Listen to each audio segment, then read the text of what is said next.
दोस्तों yes bank की बात करें तो यस बैंक ने एक माइलस्टोन अचीवमेंट कर लिया है सिर्फ 2 साल के अंदर। क्योंकि आपको पता होगा 2 साल पहले राणा कपूर ने यस बैंक को डुबा दिया था। उसके बाद में फिर से इसने नई शुरुआत किया और उसके बीच में आरबीआई की तरफ से इनको बहुत बड़ी जिम्मेदारी दी गई है।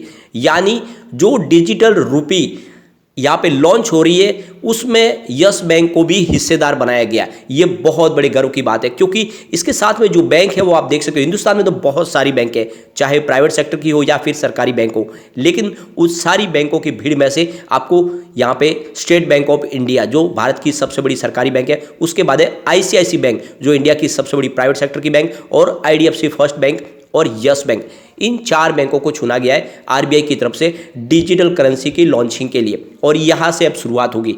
तो एक तरह से बहुत बड़े गर्व की बात है यस बैंक की, और ये भरोसा भी जताते हैं कि आरबीआई को यस बैंक के कार्य प्रणाली पे पूरा भरोसा है। यानी यस बैंक जिस तरह से कामकाज कर रही है वो काफ़ी अच्छा है, और इसीलिए इस पायलट प्रोजेक्ट के तौर इनको चुना गया है। तो ये आप समझ ही सकते हो कि यस बैंक ने काफ़ी कुछ अचीव किया, और क्यों ना करे, यस बैंक लगातार अच्छी डिजिटल टेक्नोलॉजी अपना रहे, और उनके इस तरीके की वजह से ही इससे पहले आप देखें तो जो रसिया की रूबेल और इंडिया की रुपीज के बीच में जो लेन देन शुरू हुआ था उसमें भी 2 बैंकों को पहले चुना गया था, जिसमें एक सरकारी बैंक थी और एक यस बैंक थी। तो ये तो आप समझ ही सकते कि जहां पे भी अब नई शुरुआत हो रही है उसमें यस बैंक को पहले शुमार किया जा रहा है। उसके बावजूद भी कुछ यहाँ पे एलिगेशन भी लग रहे हैं, उसको हम बात उसको भी आगे डिस्कस करेंगे क्यों ऐसा किया जा रहा है, लेकिन क्या वाकई में यस बैंक में कुछ गड़बड़ हो रही है, तो इन सारी बातों को समझेंगे और ये बड़ी जो उपलब्धि है इसको डिस्कस करेंगे।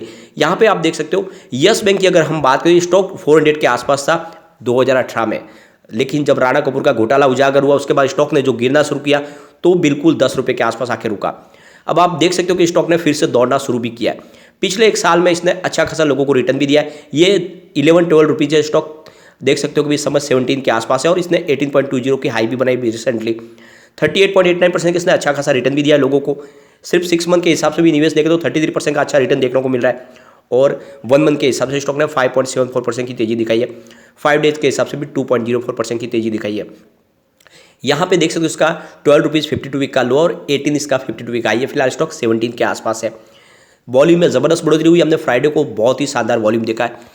पिछले 1 महीने पहले इसका 12 करोड़ का वॉल्यूम था, और 1 वीक पहले 15 करोड़ का वॉल्यूम हुआ था। थर्सडे को 6 करोड़ का ही वॉल्यूम था, लेकिन फ्राइडे को 31 करोड़ का वॉल्यूम हुआ। अब इस वॉल्यूम बढ़ने के पीछे वजह थी कि यस बैंक ने एक बहुत बड़ी उपलब्धि हासिल कर ली है।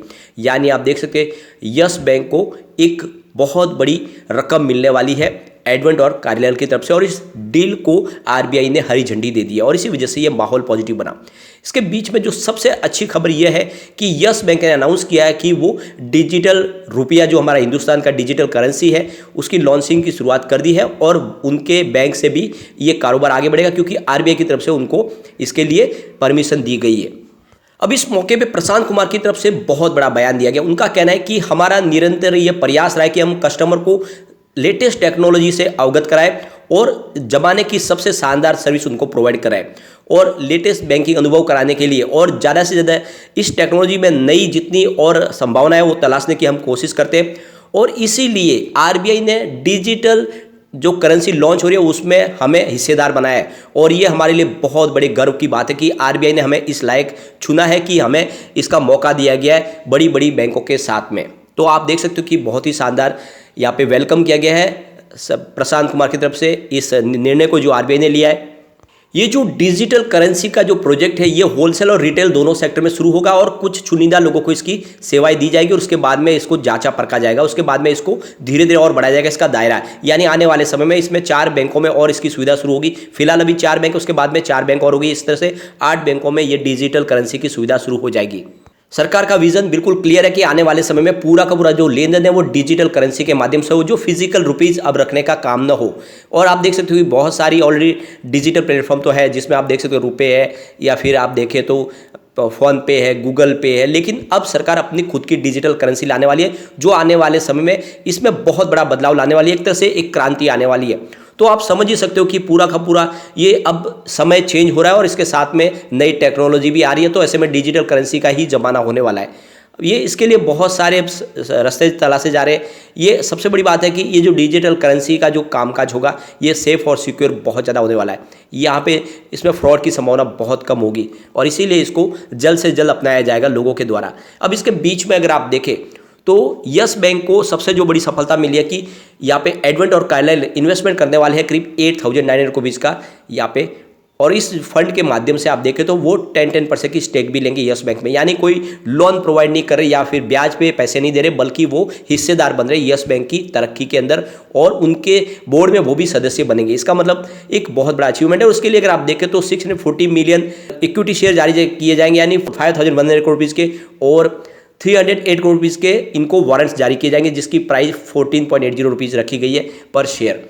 तो कुल मिला के आप देख सकते हो एक बहुत बड़ा अचीवमेंट है। और इसके यहाँ पे आप देखें तो यहाँ पे एमडी प्रशांत कुमार की तरफ से कहा गया पिछले 2 साल से हमारी जो कोशिश जारी थी उसमें हमने रंग लाई है अब, और ये एक तरह से बहुत बड़ी डील है, और आने वाले समय में हमारी काफ़ी ज़्यादा जो मुसीबतें कम होने वाले। साथ में देखें तो यस बैंक ने एक और बहुत बड़ा अचीवमेंट किया है, उन्होंने 48,000 रुपीज़ का जो इनका जो बैड लोन था उसको भी एआरसी के माध्यम से ट्रांसफर करेंगे, और जेसी फ्लावर्स के साथ में इनकी डील फाइनल हो चुकी है। आप देख सकते हो 19.99% की स्टेक भी ली जाएगी यस बैंक की उस एआरसी के अंदर, यानी आने वाले समय एआरसी का जो प्रॉफिट होगा उसमें भी यस बैंक हिस्सेदार बनेगी। सबसे बड़ी बात यह है कि फिलहाल उनको 10% की स्टेक लेने की ही यहाँ पे सुविधा है, क्योंकि इसके लिए एक्स्ट्रा जो उनको 10% स्टेक ले उसके लिए आरबीआई की फिलहाल रजामंदी लेनी होगी, वहाँ से मंजूरी मिलने के बाद ही वो स्टेक ले पाएंगे, और इसके लिए प्रोसेस शुरू कर दिया गया है। अब यहाँ पे आप देख सकते हो कि इनका एनपीए कम होने वाला है। जिस तरह से अगर आप देखें तो इनका एनपीए आप देखें तो 1 साल पहले 15% के आसपास था, जो इस समय इनका ग्रॉस एनपीए 12.9% के आसपास आ चुका है। नेट एनपीए देखें तो 5.5% था 1 साल पहले, वो 3.6% के आसपास आ चुका है। और आने वाले समय ये जब इनका जो बैड एनपीए ट्रांसफर हो जाए उसके बाद में लगभग एनपीए सारा खत्म हो जाएगा। और इन्होंने सबसे बड़ी बात है कि जो इनका एनपीए उसके लिए भी प्रोविजन करके रखा हुआ है। आप देख सकते हो जो भी इन्होंने 54.4% इस बार प्रोविजन बढ़ाया, और जो आप इसके हिसाब से अगर देखें तो जो भी इनका एनपीए उसको 84% इन्होंने कवर भी कर लिया है, तो काफ़ी बड़ी बात है। यानी बैंक को आने वाले समय कोई भी टेंशन वाली बात नहीं है।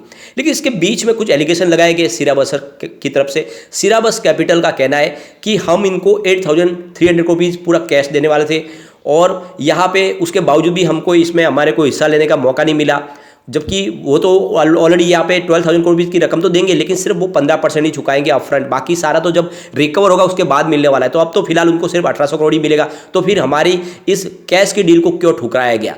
तो ये जो एलिगेशन लगे, और उनका कहना है कि इसमें बहुत सारे लूपहोल है, बहुत सारी ऐसी कंडीशन है जो यस बैंक ने मानी है जो नहीं माननी चाहिए थी। तो एक बात तो है यहाँ पे क्लियरली कि यस बैंक कोई प्राइवेट फर्म तो है नहीं। यहाँ पे आप देख सकते हो कि यस बैंक का पूरा कंट्रोल फिलहाल आरबीआई के हाथ में ही है, और एसबीआई को इसकी कमान संभालने को दी है। तो कोई यहाँ पे प्राइवेट प्लेयर नहीं है जो यहाँ पे अपना खुद का प्रॉफिट देखेंगे। दूसरी तरफ अगर आप देखें तो एआरसी के लिए जरूरी है कि उनके पास खुद के एआरसी हो। सिराबस कैपिटल की तो कोई एआरसी भी नहीं है, तो जब एआरसी नहीं है तो वो कैसे कामकाज को आगे बढ़ाएंगे? उनको परमिशन लेनी होगी। उन्होंने बहुत सारी ट्राई भी की, वो आप देख सकते हो कि एआरसी के गठन के लिए उन्होंने दूसरी बहुत सारी कंपनियों के साथ में बातचीत की। आप देख सकते हो कि आईसीआईसीआई बैंक, इसके अलावा आप देखें तो अपोलो ग्लोबल, इसके अलावा इंटरनेशनल एआरसी ब्लैक स्टोन के अंदर हिस्सेदारी लेने की कोशिश की, तो वो बहुत सारी प्रोसेस में चले गए, लेकिन वो सब हो नहीं पाया। सबसे बड़ी बात यह है कि उनके पास कोई एआरसी थी नहीं, और इसीलिए उनको फिर भी मौका दिया गया था। यहाँ पे जो कह रहे हैं कि हमको मौका नहीं दिया गया, बल्कि यहाँ पे ये जो पुरानी हमारे पास रिपोर्ट है उसमें क्लियरली कहा गया है कि वो एआरसी में भाग लेना चाहते थे स्विच चैलेंज के लिए, तो उनको कहा गया था कि आप अपनी जो भी बिड है वो फाइल कीजिए। 29 अगस्त इसकी लास्ट तारीख थी, तब उन्होंने नहीं बिड फाइल की, तो उनको लिए डेडलाइन बढ़ाई गई 7 सितंबर। आप देख सकते हो एयरसेल और सिराबरस के लिए भी डील में और अगर उनको समय दिया गया, यानी जो आप समझ सकते हो बिड के लिए 7 सितंबर कर दिया गया, उसके बावजूद भी उन्होंने यहाँ पे हिस्सा नहीं लिया। डेडलाइन बढ़ाने के बावजूद भी उन्होंने अपनी इस डील में हिस्सा नहीं लिया, बल्कि उन्होंने ड्रॉप आउट किया। ये क्लियरली समझ में आ रहा है एयरसेल और सिराबस की तरफ से कोई भी यहाँ पे बिड फाइल ही नहीं की गई। तो जब कोई फाइल ही नहीं करेगा तो कैसे ही उनको मौका दिया जाएगा, क्योंकि उनके पास ऑलरेडी एआरसी थी भी नहीं, और समझ लो कि वो इस पैमाने पे खड़े नहीं हो रहे थे। अब जेसी फ्लावर्स की जो डील थी वो उन्होंने सबने सोच समझ के, एक लीगल टीम होती है, उन्होंने अपनी तरफ से सारे के सारे डिसीजन लिए गए। जो भी होगा आगे जाके क्लियरली समझ में आएगा। लेकिन यहाँ पे ये जिस तरह से ये अभी जो खबरें उठाई जा रही है वो तो सिर्फ यही लग रहा है कि इसकी प्राइस को कैसे वापस नीचे लाया जाए, क्योंकि बहुत अच्छी गुड न्यूज एक साथ निकल कर आई है। ऐसे में प्राइस बढ़ने की संभावना ज़्यादा हो गई है, तो उसको कैसे रोका जाए, इसके लिए ऐसी खबरें प्लांट की जा सकती है। क्योंकि आप देख सकते हो ये बहुत पुराना मामला, 3 महीने हो गए, पहले ही उनको इसके बारे में कुछ बोलना था, जबकि ऑलरेडी जेसी फ्लावर्स की डील फाइनल होकर हमें पता है 2-3 महीने हो चुके हैं। ये ऑलरेडी मीडिया में भी खबर आ चुकी थी। अब कह रहे कि ये तो खबर शेयर होल्डर को दी नहीं गई। शेयर होल्डर को खबर तो तब दी जाएगी जब कुछ डील फाइनल हो जाए, कुछ उसमें प्लस पॉइंट हो, तब तो बताया जाएगा। जब कुछ था ही नहीं तो कैसे बताएंगे? तो कुल मिला के ये सर भरमाने की बात है।